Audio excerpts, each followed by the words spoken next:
Hey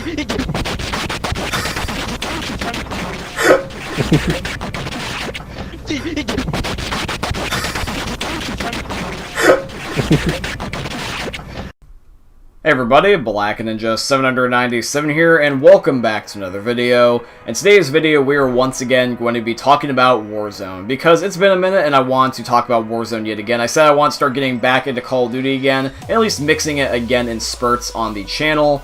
And so I wanted to talk about Warzone and hackers. Oh boy, good old hackers.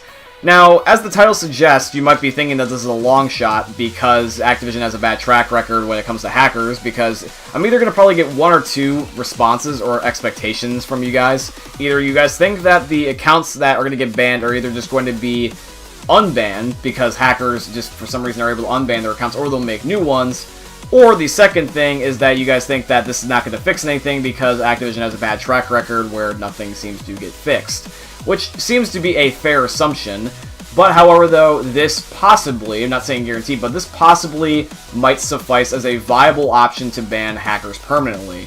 So the main ways that they've been banning hackers is they've just been looking basically at their track record and just banning them off the bat. But the problem is though is that this has led to a lot of unnecessary bans. In fact, some people have been getting banned for not even being a hacker. I'm assuming what Activision does is that they base off of gameplay and stats, but the problem is though is you can just have a really good player and then you have skill-based matchmaking putting the sweaty players against the hackers because they have similar high stats because they're killing a lot of people a lot of the time. So sometimes good players can look like hackers when they're really not. So you can see the flaws in the system. Then they tried double authentication, and that also didn't work. Those are like the two most notable ones. But this is the one that I think may be able to salvage the game after over a year. But basically, long story short, Activision is supposedly starting to issue hardware bans. By hardware bans, I mean that they're banning your platform altogether. So this is kind of almost like the same idea as an IP ban, but essentially what they're doing is they're threatening your whole entire device. So if you play, for example, on the PS4 and you hack on the PS4, Activision's threatening to ban you from the use of your console. This actually can happen. A lot of people may or may not know this, but back in the 360 days when you would end up having people that were on Xbox Live or or PSN Plus, and they'd be like, oh, my dad works for Microsoft or whatever, and they would say that they would ban your account, but sometimes there would actually be people that genuinely were able to get a hook on your account somehow, and they were able to, ban your console and ban everything about it. And that was far and few between, but it did exist.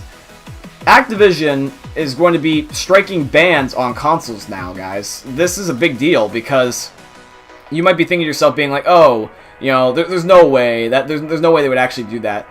Realistically, yes, I have my doubts about Activision, because realistically, if they have hackers still in the game, and hackers are a decent majority of the community, you'd be surprised. It's a good chunk. And so those people will be spending money that gives them the ability to play the game, that also ramps up Activision's numbers. So in a high sense, hackers are sort of good for the game, so maybe that's why they're not always banned. They kind of just get like a slap on the wrist. But when the game is ending up upsetting streamers, and streamers are starting to diss the game then gets bad publicity, and therefore the game starts to die. Therefore, we get less players, less microtransactions sold, and Activision is left unhappy. So, what they're doing is that, as much as they probably don't care about the hackers necessarily, they're finally taking the steps forward, because with the streamers and everything complaining, it makes the game look bad, therefore less money comes in. So Activision finally has to just, basically bite the bullet and just finally take care of the hacking issue when it should have been resolved a long time ago. And hardware bans is a very good way to go about it, because I doubt you that a console, getting that replaced it's just as easy as getting a new account. Because here's the thing, very rarely does someone end up having a PC and all the several new consoles. And I also doubt that they also play on all those PCs and all the several different consoles. There's nothing stopping somebody from, yes, getting a new computer or getting a new console if they really want to hack bad enough. But I can tell you this, during the whole entire quarantine and everything, getting a console is kind of hard to come by in the first place. There's still people that struggle to get PS5s, Xbox Series X's. You can't find certain parts to build your computers or your PCs. I'm pretty sure that even the PS4 and the Xbox One might be struggling because there's nothing to do. Everyone's stuck inside. So that's what happens, is that you end up banning somebody's account, they just make a new account. But if you take away someone's console, then there's an issue because, first of all, if they're lucky to even find a console, that's still like anywhere from a few $100 to a couple thousand if you're going the piracy route. You know, like if you're going for the people that are basically just reselling them on eBay. So yeah, it's very, very complicated to do that in comparison. So I think that this might be a legitimate way to actually get the hackers to stop. Will this actually stop the hackers? Probably not. There probably still will be some, that they will exist, because Activision can't get everybody. But the good news is that this is a lot more reassuring, because I can't see realistically a hardware ban, a hacker going out of their way and going to a Walmart, buying a brand new PlayStation, making a new account, and risking getting banned again just because they want to hack that bad. At that point, they might as well just play a different game. Like, it's just too much of an inconvenience on their part, trust me. Here's also another thing to add to that, by the way, is that most of the hackers are from PC anyways. I understand there's a lot of console hackers, but most of them do come from PC, because you can modify a PC a lot more easier compared to a console.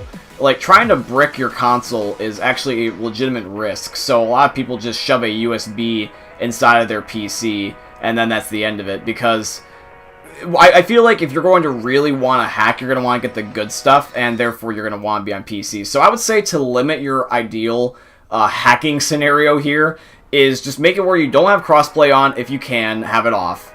Make sure that you're playing on something that is not going to be having hackers in it, that, like, for example, Rebirth Island, stuff like that, you know what I mean? It's just, like, a lot easier. So yeah, guys, basically, that is the story. Long story short, I hope for the best that this is good news, and I hope that this is actually true news, because I got this from Twitter on the official Call of Duty forums, so this is from Activision themselves. This isn't just, like, a rumor, so they're taking the measures, although this is for repeat offenders, so they're not going to do this right away for every single hacker. I'm pretty sure they'll get 1 or 2 slaps on the wrist, but still better than at least nothing.